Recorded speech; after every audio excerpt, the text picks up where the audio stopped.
নমস্কার বন্ধুরা, আজকে তৈরি করে দেখাবো চালের গুঁড়োর কেক। আর এই কেকটা কতটা স্পঞ্জি হয়েছে আপনারা সেটা দেখেই বুঝতে পেরেছেন। খেতে অসম্ভব ভালো হয়, একবার হলেও বাড়িতে এই রেসিপিটা ট্রাই করে দেখবেন। আর কতটা নরম তুলতুলে ও স্পঞ্জি হয়েছে আপনাদেরকে একটা কেক কেটে দেখাচ্ছি। দেখুন বন্ধুরা, কতটা স্পঞ্জি তৈরি হয়েছে। স্কিপ না করে পুরো ভিডিওটা দেখার অনুরোধ রইল। এখানে একটা বাটি নিয়ে নিলাম, বাটির মধ্যে দুটো ডিম ভেঙে দিয়ে দিলাম। এখন ডিমগুলিকে ভালো করে ফেটিয়ে নিতে হবে। আমি একটা হ্যান্ডউইচ দিয়ে করছি, আপনারা চাইলে কাঁটা চামচ বা ব্লেন্ডার দিয়েও করতে পারেন।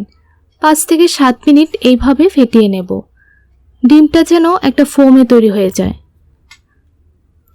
দেখুন বন্ধুরা, 5 থেকে 7 মিনিট পর ডিমটা কিন্তু পুরোপুরি ফোমে তৈরি হয়ে গেছে। এখন মেজারিং কাপ মেপে 1 কাপ চালের গুঁড়ো নিয়ে নিলাম। 1 কাপ চালের গুঁড়ো থেকে অর্ধেকটা চালের গুঁড়ো দিয়ে দিলাম। এখন হ্যান্ডউইচ দিয়ে এইভাবে ডিমের সঙ্গে ভালোভাবে চালের গুঁড়োটাকে মিশিয়ে নিতে হবে। এখন দিয়ে দিচ্ছি হাফ কাপ চিনির গুঁড়ো। আমি মিক্সির মধ্যে চিনিটাকে গুঁড়ো করে নিয়েছি, আর অবশ্যই চিনির পরিমাণটা আপনারা যার যার টেস্ট বুঝে দিয়ে দেবেন। এখন এইভাবে ভালো করে চিনির গুঁড়োটাকে মিশিয়ে নিতে হবে।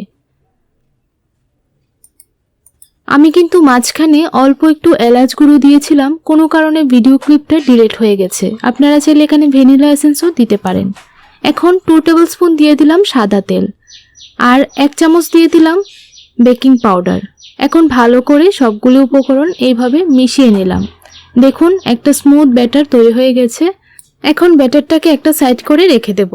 কেকটা তৈরি করার জন্য একটা বাটির মধ্যে আগে থেকেই তেল ব্রাশ করে নিয়েছিলাম, আর একটা বাটার পেপার বাটিটার নিচে দিয়ে দিয়েছিলাম। আমি একটা স্টিলের বাটি নিয়েছি, আপনারা চাইলে কেকের মোলও নিয়ে নিতে পারেন। এখন ভালো করে একটু ট্যাপ করে দিচ্ছি। একটা কড়াইয়ের মধ্যে একটা স্ট্যান্ড বসিয়ে কেকের বাটিটা দিয়ে দিলাম। এখন কড়াইয়ের ঢাকনাটা লাগিয়ে ছিদ্রটা বন্ধ করে দেব, আর 30 মিনিটের মতো কেকটাকে কুক করে নেব। আর কেকটা তৈরি করার সময় অবশ্যই কিন্তু গ্যাসের ফ্লেমটাকে একদম লোতে রেখে তৈরি করবেন। 30 মিনিট পর কেকটা দেখুন সম্পূর্ণভাবে তৈরি হয়ে গেছে। এখন কেকটাকে ভালোভাবে ঠান্ডা করে নিয়েছি।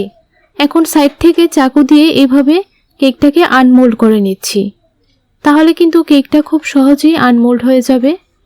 দেখলেন তো বন্ধুরা, কত সহজেই রাইস কেকটা তৈরি করে নেওয়া যায়। খেতেও অসম্ভব ভালো হয়, বাচ্চাদের স্কুলের টিফিনে বা সন্ধ্যাবেলার টিফিনেও তৈরি করে দিতে পারেন। তাহলে আজকের জন্য এতটুকুই, দেখা হবে নতুন আরেকটি রেসিপিতে। আপনারা সবাই ভালো থাকবেন, সুস্থ থাকবেন।